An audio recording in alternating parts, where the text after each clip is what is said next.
Welcome back to the 150K podcast. I'm your host, Joe Graham, where we help take your dreams to six figures and beyond. Today, I have with me special guest Michael Lopez. Now, this is interesting because normally I don't let people just reach out to me, but he reached out to me and I did my little trick, which I'm not going to tell you because then you would know. And he passed all the stuff. I went and looked online. He's connected with my friend Sean French and some other people. But Michael, this is the first time we've actually gotten to talk, and we were actually maybe not going to be able to talk because you have a bundle of joy coming soon. So That's right. congrats on that. Thank you. But for people that don't know you, Michael, give us a little bit of your background, what you do, and who you help. Yeah. Well, thanks. It's great to be on. And yes, it was wonderful to reach out. I appreciate you being open to that experience. And you sort of never know what will happen when you take a leap. So we can certainly talk about that. The best way to describe it is I'm a consultant, coach, advisor to some of the world's biggest companies. I've been working with individuals and teams and organizations for the last 20 years. Most of that time, I worked inside other companies, sort of big consulting and some smaller boutiques. About 6 months ago, I decided that the best path forward was for me to start my own thing, which we can talk about why I did that. But my job is to really help people and companies change, and that sounds simple, and on some level, it's pretty straightforward in terms of the goal. But what I've found over many years is that the strategies we often use to help ourselves and our organizations change don't always work. And but the last 5 years, I've really invested in trying to find and investigate from my experience in neuroscience a better way. And that's really the mission I've been on now, and the mission I'll keep pursuing. I love that. Let's start with the beginning. How do you ask? Because being a consultant, you have to build your brand, you have to put yourself out Sure. there, you have to do it the right way. So give people some insight on how do you even start to build to go from an idea to an actual dream? Because now you're full time in it, but it sounds like you went on the hybrid journey. Yeah, no, I did, and it's a number of things, and actually just had this conversation recently with someone else. Um, a couple things. As I was taking the route of a traditional job, which is great, that big companies are wonderful places where a lot of good things happen, and every strategy and every company has its own strengths and weaknesses, just like every job. And so, I think I always sought the safety of a big company, from a regular paycheck and infrastructure and benefits and all those things that we know provide us comfort. And I'm no different than other people in that regard. But I've always been a bit of a nonconformist at best, occasionally a troublemaker, in terms of yeah, I'm somebody that pushes boundaries, right? And I do this for myself. So I'm always looking for the next idea, the next challenge, the next opportunity. And I found over the years that sometimes, particularly in the companies I was working for, that wasn't always a welcomed experience. You have to really want that. And it's funny, a lot of the clients I work with now, I'll actually ask them, do you want to be coached? And I mean really coached in a way that if you're looking for the easy button, I'm probably not the right person for you. But if you want to really go through the hard stuff, that's kind of what I'm all about. And so that was the first realization that I was maybe at times at odds with the infrastructure, incentives, and culture of some of the companies I was with. Again, great experiences. I worked with amazing clients. So that's sort of the first thing that gets you thinking, hey, maybe I'm in the wrong spot, right? Uh, Second thing really was about the experiences I was having with clients, and I was watching the strategies we were putting in place for change management or transformation or trying to get teams to perform better, and they just weren't working. And in many cases I was delivering those, hey, this is just the way we do it, right? And in some cases I was the recipient. And so the second thing I realized is we were having the wrong conversation with clients. And so it really about a year and a half ago for me started this path of kind of posting on LinkedIn and Instagram, kind of, the no BS conversation that I really Yep. wanted to be having. And over time, I felt that gaining some momentum. I will say, very, very proud. I just got picked as a LinkedIn top voice, which I wasn't expecting. So, Congrats. That's good. yeah, yeah, it's actually pretty cool. So that became my mission, was to start a different conversation, and I did some branding around that. I have a great creative designer that helps me. He's my best friend, and we do this together. So those are the kind of two big things. And then I just started, right? I just started putting my perspective out there, and I found a lot of engagement with it, and that gave me the confidence to then leave. I was with another company at the time, and then it gave me the confidence to kind of say, this is the moment. I've hit something here. Let's keep going. And I jumped in with both feet. No, I love it because I'm sitting here listening and I talk to a lot of entrepreneurs, a lot of hybrid entrepreneurs, and a lot of sales professionals. That's pretty much you listen to this show. Right. And there's that simple thread. We're all disruptors. We all look at things differently. We all have this. That makes no sense. I'm not going to do the stupid because someone made it up to keep their job. Like I make Yeah. the joke, there's an engineer that made a job, and I'm a hybrid right now. I work for a Fortune 100 company. I do sales coaching, do podcasting. Our Right. buddy Sean is kind of in that same process. That's But right. I think it's that natural progression because I started 3 years ago. We just moved here to Arizona, and like I'm getting that itch more of I can do this, that what I'm doing, but for how long? Because I Yeah. think as entrepreneurs and people that want impact and value, we get to the point where we push so much that they're like, maybe you should start to go do your own thing. And you did. Yeah. But here's the thing I loved 20 years you've been doing consulting. Yeah. You've been building your brand. You've been understanding, learning, testing, trying to the point where now you feel comfortable to come and bring knowledge. It's not like you're 20 years old and you're a life coach. Now, don't take that wrong, but I'm not going to listen to a 20-year-old life coach, but you have the backing, you have the knowledge, you have the wisdom. So I like that part of it. And then you were willing to take the risk. And I think that those three keys are what's important because it wasn't just like an idea. You planned this out, you've tried it out, you've done all the different things. Yeah. So have you always been entrepreneurial, or is this just something that happened along the way? It's always been it's sort of interesting. I was back when I started my career kind of really. I worked for the government for about 5 years, which was a really interesting experience, and did some things that were really cool. I was not a very good government employee for I a can, number of I sure. yeah, for a number of reasons. And I spent then I spent about 13 years at Booz Allen, a company called Booz Allen, wonderful company. And that's where I started this idea. I started building businesses and new consulting services inside of the sort of corporate structure. So I think before the word entrepreneur was a thing, I started down this path of new ideas. Hey, let's try this. I was working in the space of kind of risk and quantitative risk assessments at the time, and coming up with new approaches. And so I've always been someone, I think, that was looking for ways to take what's happening in the market and what I could deliver as a consultant and really marry those up, which is just the skill of finding opportunity in the space of client challenges. So I think on some level, yeah, I've always been in the place of trying to kind of build new things. I went to Ernst and Young and kind of built their future of work program in 2016, which that was the beginning of the future of work conversation. We started, having all these conversations. And so I've always been someone that was looking for the next thing to build. I'm definitely not someone that you'd want to put into a general management position and say, go squeeze another 1% out of our operating margin, right? That's not me.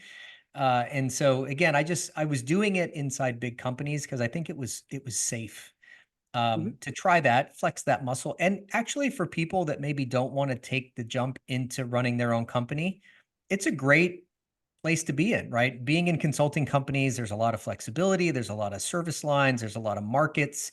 You could be, creative and innovative, but not have to deal with all the other stuff of kind of running your own business and doing all that. So I just got to a place where I realized the best version of me would be on my own. It's sort of funny, a little story as I was contemplating this move, I actually was in an interview with another company. They had reached out to me and we were talking and kind of going through the whole song and dance.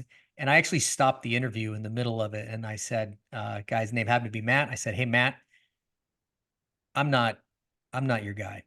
I have to go do this thing I've been pursuing. And it was a wonderful moment of clarity for me because I think many of us jump into these moments with uncertainty, which is normal. And I've learned if you're going to go this route, you have to go all in, right? You have to push everything to the middle of the table and just go, there's no other option. And so it was a very liberating moment, pretty scary, but very liberating. And so here I am. No, I love that because there's a few things you said. One, it's building a life you want to wake up to. I know a lot of sales guys that love, I call it entrepreneur life. You have to kill to eat, you still have to go and sell, but you don't have the overhead, you don't have the implementation, you don't have all the extra stuff you have to do there. Right. But you came to a point of clarity, which most people would not. So this qualifies you in a lot of ways to win just from my mindset because here you're in an interview and you're doing what people do. I went from this one company, well, maybe if I try it over here, it will work, or maybe if I try it over here, it will work. And then you realize, wait, it's me. I need to do what I need to do. But when you said that, you lit up. Like you went from I was doing this interview, and then all of a sudden, like I had that clarity moment. How did you I don't even know if you can describe, but what did you feel in that moment? Because I know you said that you felt like, was it like a weight lifted off, or describe that a little bit? Because I know there's a lot of people listening that are probably contemplating that. Yeah. Yeah. Wow, it's a complex feeling. I'll maybe relate it to what I do as a coach and what I do as a consultant and as an advisor and helping people change, right? The first signal that you're on a path to growth is that you are intensely uncomfortable, right? And so many people use that as a signal to stop. And I've learned over many years, and I live my life this way, right? So I this isn't just kind of what I do. It's ask my wife. I'm pretty exhausting, right? I this all this stuff is really how I live my life. Is I have learned that that signal is the signal to keep going, right? The only way is through. And so for me, I realized that this was an inflection point. And partly I realized it because part of my, I think, disruptive attitudes at times put me in places of conflict or difficulty with other leaders that I didn't think were maybe leading the right way, or you mentioned business systems that don't make sense. Like, why are we doing it that way? And I realized that that was affecting my brand in those other companies. And so I realized affecting in the sense that I wasn't playing the game they wanted me to play. I was playing the game I wanted to play, 'cause that I thought was sort of authentic to me. And so the question I've learned to ask myself is, when does a behavior or an environment serve you and when does it not? And I realized that I was just going to walk into another place where I would have the same tension because the common denominator was me in all those experiences. And so, it was a feeling of discomfort, anxiety, excitement, liberation, all wrapped up into one. And I realized that going backwards wasn't really an option.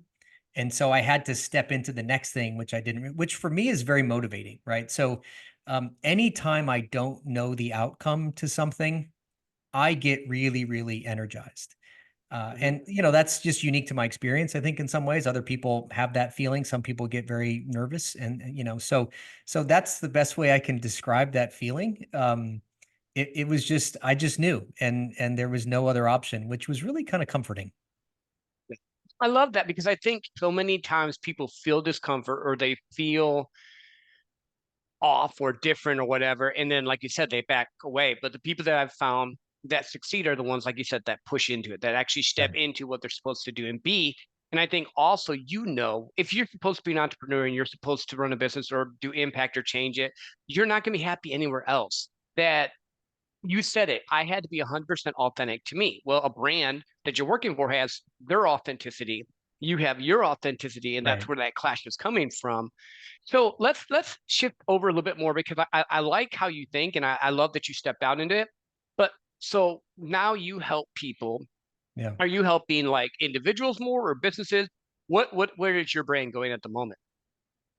It's really all of the above. So I do. I have a couple large clients that I work with kind of every year. That's the way I like. I really like to be a practitioner. I like to get. One of the other reasons I shifted, by the way, was in large consulting. There's really pressure to sell really large engagements, and then the partner goes and sells a job, and they outsource that to more younger consultants to do the work, and then you move on. I like to do the work. I like to be a practitioner. I like to coach leaders and teams and run workshops and have small group experiences and shift behavior. And so for me, it's really important that I take on three, maybe four, what I would call pretty meaty projects per year. These are 90, 120, 180 day engagements where I'm working with a team to try to shift an organization in whatever way that they desire to be shifted. So that's one path that I do. I have one of my big clients right now is a nuclear power company, and I work with nuclear power stations, which is really, really a unique place, right? So, and I've worked in every industry, so I really work across industries. I do coach a handful of leaders, and so I like the interaction of, a 6 to 12 month coaching program where we meet every other week, and I'm helping you with, your journey as a leader. And those can be really thoughtful, vulnerable, sort of really close conversations about what you're struggling with to help you as a leader work through that. I do a lot of speaking, and so I'll spend time with leadership teams or other organizations talking about these concepts. And then, occasionally sort of what I call kind of sprint style workshops, right? It's a 2 day thing. I'm just here to kind of help your team get a jump start, get a kickstart. And I'll do that for, a couple days and that sort of thing. So I try to balance that between, and then I'm also working on a book. So that happens to try to fit in, and having a baby in the middle of all that. So it's an exciting time. Yeah. No, but I love that because a lot of times you hear coaches and they're like, I have a 5 week program and I can change you in 5 weeks. And I've been in organizations for a long time and changing company culture and changing how things are done and getting people to buy in. Unless someone's super hungry and really willing to change, it doesn't work that way. So I Yeah. love that you're not just, I'm going to do it and outsource it. You're like getting in there with them. It's like, it's more authentic, and I like that because I think so many times I see the stuff online and the fake Lambos and the fake this, and they're not really changing anything. And they took someone's stuff and someone else's stuff and someone else's stuff, and it's like that's Yeah. just trash. But Well, I like your approach there. So what's the book going to be about? If you can say, if you can't, yeah, we're make gonna this worse. it's gonna be about this. It's about this conversation. If folks go to my website, you'll see some of the one of the things I've compiled over the last several years are these sort of 6 principles of transformation. And if you want to change anything about yourself, which by the way, here's the magic silver bullet, right? The only person you can change is you. And so anyone who tells you that they've got a 5 step process to change 100 people at once, that's not how this works, right? Change is a very personalized experience, right? There's a formula for it. We know the variables, but it's not formulaic, right? So what motivates Joe is not the same as what motivates Michael. Now, we know some things from a science perspective about when things like dopamine and cortisol and all of those things are part of the experience, right? And how stress can be really productive. So yes, there are foundational principles that we understand, but to your point, your 5 step process is going to look different than mine. And I can only know that for you as a coach or as a consultant, for you or your organization, by getting to know who you are. Right. So I spend a lot of time with clients, really not just designing the future, but actually understanding the present. Because I have to get you to actually unlearn some things that you've come to make habits and behaviors in your life, right? And we can sort of talk about that. So as an example, that's really what it's about. It's about how do we understand the science of change more deeply. And there's a lot of information in the world today. It's actually I'm sort of integrating a lot of perspectives and a lot of studies that have been done. And then how do I put that into a playbook for me, my team, and my organization? So that's what I'm working on. It's this conversation, but at a much deeper level. Yeah, no, and I think that makes sense because again, getting people to change is not as easy as what people think it is. First, they have to have the desire. Second, they have to actually have a goal that makes sense for their skill set. I know that's not what everyone wants to hear, but like I can sing a little bit, but I'm never going to be like a Grammy singer. That's not my skill set. But Yeah. if I said, hey, I'm going to go speak on stages or do stuff like that, that falls in my wheelhouse. I think also being self-aware of who you are. Um, so here's a question, 'cause I'm sure you run into it. How do you help people when they have this idea of what they want to do, but you're like, maybe not that, and you guide them to a different thing that's a little bit better? How do you have you run into that type of situation? Yeah. Well, I think, you make a really good point about what the limits of your performance are, for example, right? So, and maybe to put it in a, so I played college football many years ago, right? I'm like 5'7", 170 pounds. I'm not the biggest guy. I played quarterback, which most people would not think of, right? The limits of my ability are obviously not going to take me to the NFL. but within the limits of my ability, I can get better in really, really substantial ways. And the value of that experience in my life was that I learned how to do hard thing and push boundaries beyond what I thought was even possible. Mhm. And so in the case where somebody has a goal, first of all, goals are fantastic. And I don't really care what your goal is. What I care about is how did you define it? And what's your plan to pursue it? And how do you design strategies for when you run into the inevitable obstacles that will cause you to potentially quit? If goal A is maybe something that you're interested in, but goal B might actually be the thing you need, I'll help you build your path to goal A so that we can get the confidence You don't developed yeah. of I know how to do hard things. And then let's go look at the next set of goals that we have to go pursue. That's what I'd call the rational way of doing it. Um, I have been known to Jedi mind trick people on more than one occasion, and I'll say that since my daughter's supposed to be due on Star Wars Day, we had this conversation. Yeah, May 4th. Um, I will run workshops and tell people, look, I'm gonna Jedi mind trick you here. You're gonna think we're working on one thing, but we're actually working on something else. And so um, I try not to battle people's preconceived notions about what is going to happen. And instead, I try to give them new experiences that they Mhm. can then reflect on and apply. Oftentimes, if I'm prepared for one thing to happen, it's sort of like a magic show, right? One of the reasons we love it is because it's an unexpected outcome, right? And that draws our attention. Anything we pay attention to, we actually learn, right? So there's a lot of things that we can do to try to help people um, gain experience in places that build confidence and then reapply that confidence into new experiences that might be, more productive or beneficial or, kind of whatever the thing might be. Yeah. No, and I like it because I think a lot of times a coach and a consultant helps you with your blind spots and gets you toward that goal and sometimes opens up things you don't see because again, outside perspective coming in, Right. it's good because we always have it in our head what we think, our preconceived ideals, our programming from when we were little, that whole aspect of it. When you mentioned it earlier, I believe like NLP and different things like that. Are there Mm. different techniques that you like to use when you're consulting? Or again, I almost see you as like a puzzle solver. That's where my mind goes right now A little because she's bit, like, yeah. I like different weird things that I don't know the end outcome until I actually get to do it. So is there like certain other techniques that you use, or how do you help people get deeper to where they want to be besides the Jedi mind trick? Yeah, yeah. So much of it is, and actually, honestly, one of the best compliments I've ever received is from some of my current clients who said, I'm not a solution looking for a problem in the sense that, you mentioned a 5-step process. Of course, there are processes that we use to work through an experience, but so much of it is relevant to what does that individual need in the moment. Um, One of the things I spend a lot of time doing is helping people reframe their understanding of the present. Right. So I just did a post on this the other day. One of the popular things in the world of like change management is called the what's in it for me. Right. It's sort of the if I participate, what do I get? Right. And I don't like that question. I think it's a bad process. And I've written those documents, so I speak from experience. They rarely work to change behavior because what's in it for me suggests if I participate, what do I get in the future in this new version of myself that I get by simply riding along? And that's an oversimplification. The question I like is what's holding us back?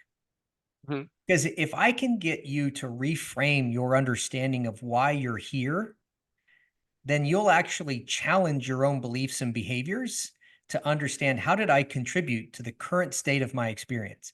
The future is always better than the present, right? Mhm. Vision boards and all these things that we use, right? And there's actually some science behind things like vision boards aren't really helpful because they allow us to experience the emotional future in the present and we get less motivated to pursue them, which is I find fascinating, right?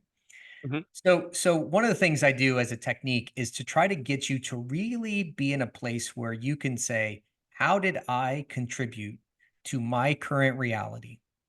If I can do that, and you can do that, more importantly, then you're more willing to look at the behavioral shifts you need to make to go create that future. Right. And so we spend a lot of time in the consulting world building strategies let's go over here. And I don't think we spend enough time going, why am I here now?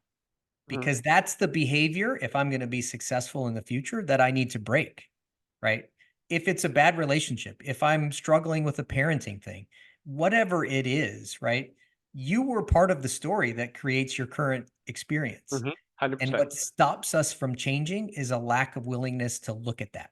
Right. So that's an example of something. Now, there's little tricks in there of how you get people to do that. And some people respond to different stuff, but that's a good and I have a process and we can talk about that, but that's a good example of what I think I try to do differently. No, I like it because I'm not a really big vision board guy. I'm super successful. Like I've won President's Awards. I win. I do stuff, but we can only control our inputs that we're at right now in the present. Right. So when you Right. said that, what I heard was going from future tense to present tense, and your actions now can get you to where you want to go. So Right. don't daydream on where you want to go. Take the steps to start getting there. So maybe you wanted to go to Greece and you end up in Italy. It's still not a bad place to go visit.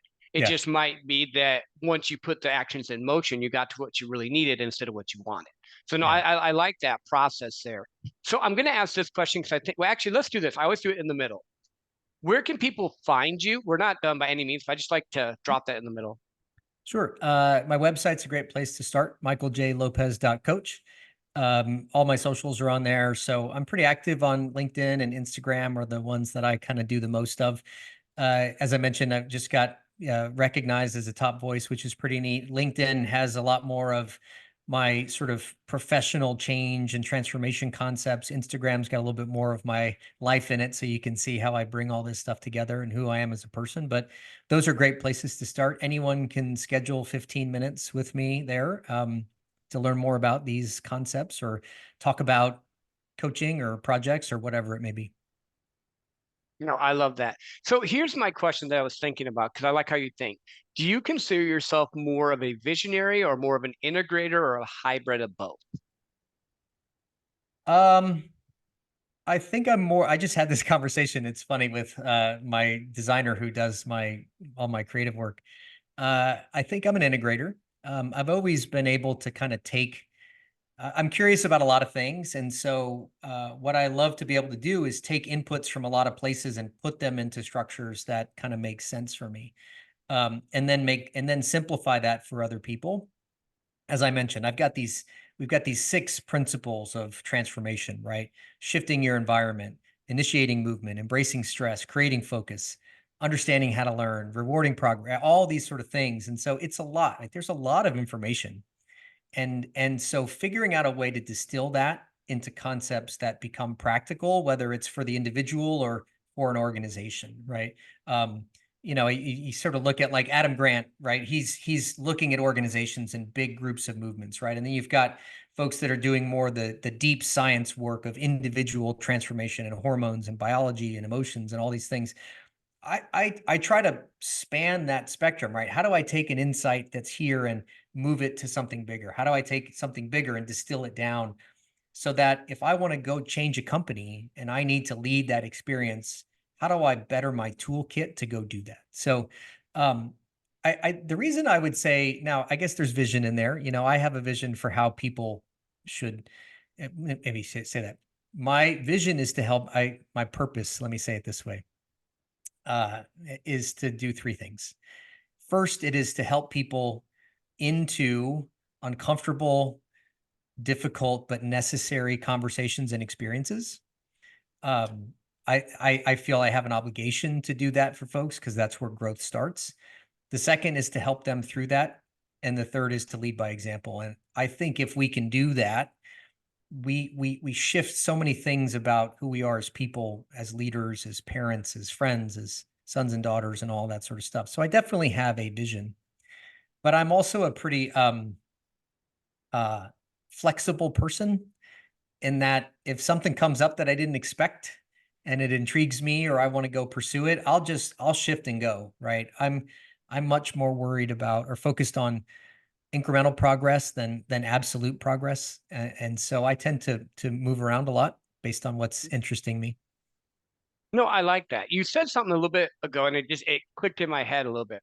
You said like environment and movement sometimes. And Yeah. I sit here and I'm thinking like I'm going through a big change with what I'm doing. And I literally moved 1,000 miles. Like I Yeah. had to get to a different state, a different place so that I can be more who I want to be. Now, I know not everyone's going to do that. I've done this twice now. I went from Michigan to Texas, and I've done from Texas to Arizona. And I know where my end game is, which is not Arizona. Is that like, do some people just need to be in a different environment completely? Or how does that affect the mind? 'Cause I know like in everyone talks about having the right setting. Like I just set up my office. I finally have a home office now. I have mountains because I want to have certain things. But environmental design, that was where I was looking for. How much does that play in people's ability to be successful or not be successful? I'm not saying people should have to move 1,000 miles like I did. That's not what I'm saying. I'm just, Yeah. I want your thoughts on it. It's huge. Your environment has a truly a dramatic effect on your behavior. And it happens in four ways. So there's four environments that we can think about. Yes, not everyone has a chance to go move to another state, but in adolescence and growing up through our early adulthood, right? It's one of the reasons why going away to college is an important experience, moving from your hometown, right? Because when you shift the physical space in which you operate, you create constraints to old behaviors and you create access to new behaviors. And so that concept is really important. Anytime you think about the environment, you want to think about constraints and access, right? So if you were on a health kick and you wanted to improve your diet and you hired a nutritionist, the first thing that nutritionist would do is come into your house and take all the bad stuff and Hmm. replace it with good stuff, right? And you hear this, right? Have an apple close by. That's an access driven behavior. Take away the cookies. That's a constraint behavior. Very Yeah, kind of oversimplification. But we can do the same things with our behaviors. So first and foremost, your physical environment is hugely important on many different dimensions. The second is what I call our virtual environments, this space between us, right? And we've seen that now because of COVID, right? And we've seen the great thing about hybrid working is it allows connections and access that otherwise wouldn't have taken, airplane flights and money and hotels and time and all that, right? So there's great access there, but there are constraints and barriers, right? Overload, too much volume, right? Two-dimensional experiences, too much sitting, right? Those are constraints that create barriers to behavior. The second is, or the third is what I call your emotional environment, right? Which is the emotional tone and experiences that you have with the people around you, which is also related to the fourth one, which is your social environment, right? Which is this idea of, we are a social species. Our social environment and our social behaviors is the most rewarding biological thing we can engage in.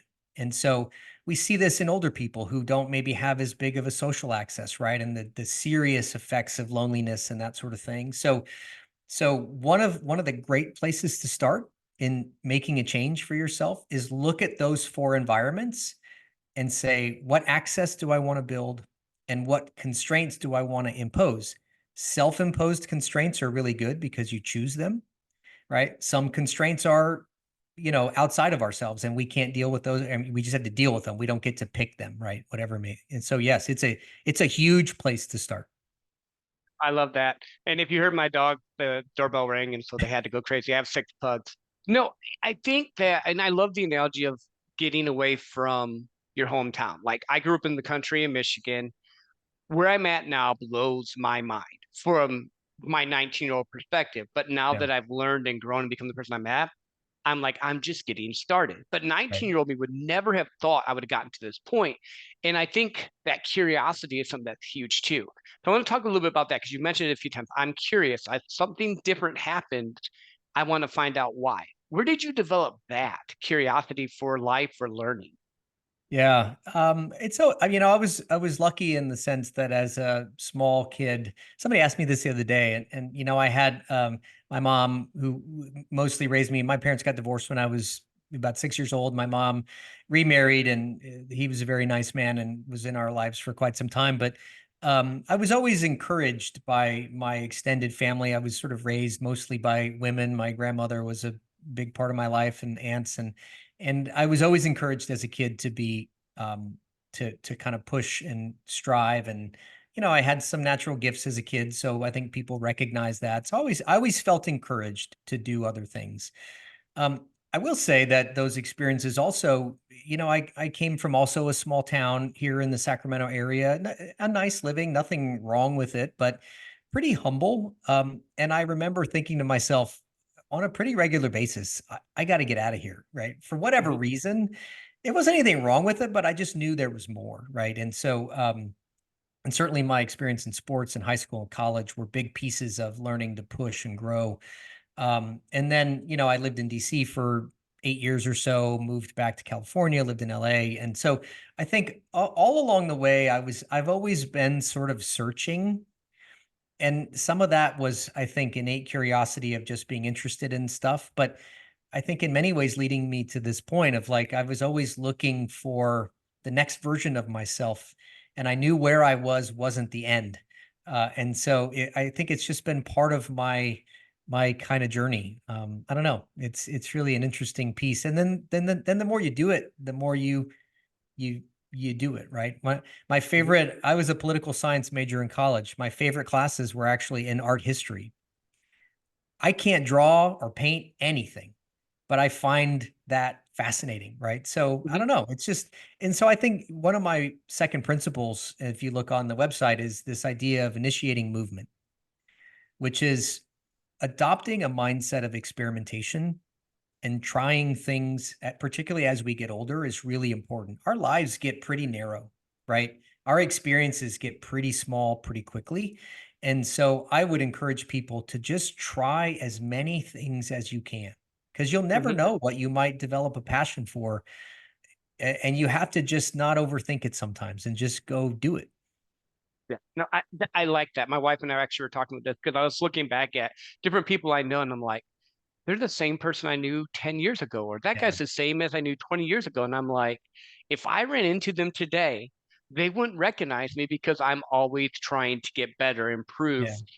become the person I need to be. And I think that's key to life and living. Like, I don't want to be the guy to come home and sit on the couch and watch football or baseball. Now, don't get me wrong. I like baseball. I like watching sports, but not every night, not 12 hours on the weekend and not have anything else I'm doing.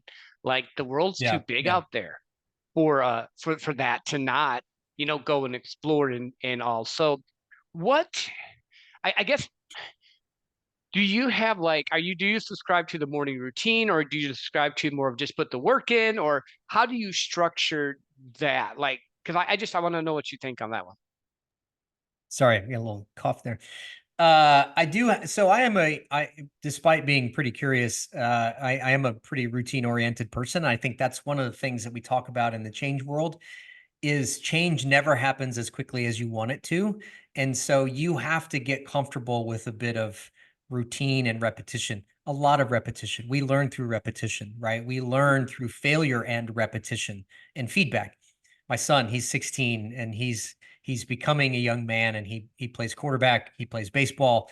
And he spends a lot of time being frustrated at the repetition of his life.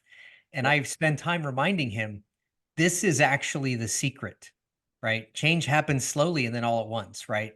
It is based on a routine that you have to sort of stop thinking about on some level and just go do it. I do have a routine. I sort of structure my day and my weeks and my months in rough structures. I start every day with a cold shower, which is the way that I do the worst thing of my day Mhm. first thing, and Yep. it's Yep. miserable, right? And it's just part of. There's a lot of science behind why that's good for you, and I just enjoy it. Um, Depending on meetings and things like that, right? I'll try to work out in the morning. Sometimes, in I notice in the winter I tend to work out in the afternoon when it's a little warmer because I have a setup in my garage. In the summer, I'll do it in the morning. But my daily exercise is part of my day. It is a non-negotiable. I'll move client meetings, I'll move other stuff because it's just essential. And Mhm. and so I think because I try to live these principles, if I'm not doing that, I'm being a do as I say, not as I do person, and that is about the worst thing you could say of me. So I'll structure that in there. I'll have a series of meetings throughout the course of the day. If I'm home, if I'm on the road, of course, that's a little bit different formula. My kids are a big part of my life, and so there's usually a baseball game or a practice, or I coach at the high school. So in the fall, I coach high school football, and so I've got to sort of make time for that. I'll come home, Mhm. and then we try to have dinner together as a family.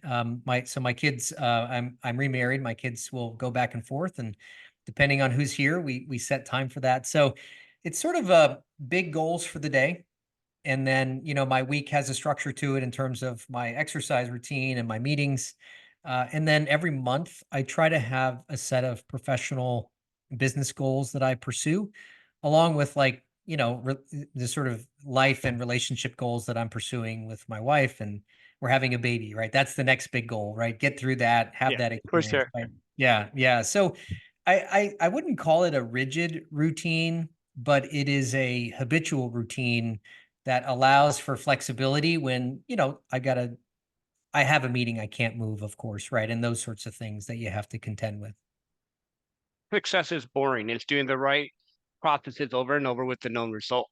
And Yeah, then, like you said, being adaptable and trying different things. I think a lot of times people think you either have to be laissez-faire, creative all the time, or you have to be super structured. And like you said, it's that balance of both, and yeah, then consistently getting better. Like I've been in sales 20 years. I was not a 20, I'm a 20-year overnight success.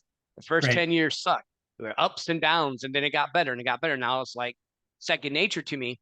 But just like with you, you have to go through the process. You have to be willing not to quit when everyone else would quit. And then you start growing and becoming the person you need to be. So no, I love that. Yeah, yeah. Before I let you go, are there any parting words, anything we haven't touched on that you want to leave our listeners? Well, I was just going to say to your last comment, for what it's worth, this is a personal belief, so we could have this debate. Excuse me. I think being resilient is the single most important attribute you can have as a person. I think the ability to step into and withstand failure and obstacles is an essential part of life. And it is where growth happens. It is where growth occurs. And if you're not willing to raise your hand for that most difficult experience, I think it's going to really hold you back. So failure is a good thing. We learn more from failure than success. Mhm. Neurologically, it's actually true.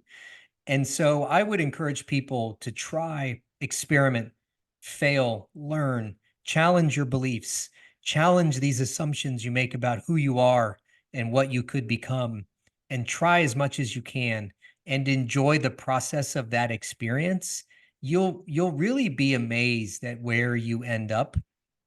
I didn't think, my first job, I worked for the government. I was an intelligence analyst for the Defense Intelligence Agency. And now I'm here helping organizations transform, right? If I hadn't done some things along that path, I'd never be here. And who knows what happens next, right? I just turned 50 last year. I'm halfway, right? I'm trying to get to 100. I've Mhm. got a long way to go, and who knows, right? I feel like I'm just getting started, and that energy and motivation is huge if you're willing to put yourself in those situations. It really is what life's all about. No, I love that, Michael. Thank you for coming on the show. And you guys heard it. Be resilient, fail forward, try new things, keep going because the more you move forward, the closer you get to your goals, your dreams, and who you want to be. And until next time, share this episode and go out and try something and then drop me a DM and let me know what you did and we can support you with it. Have a Love great it. day, guys.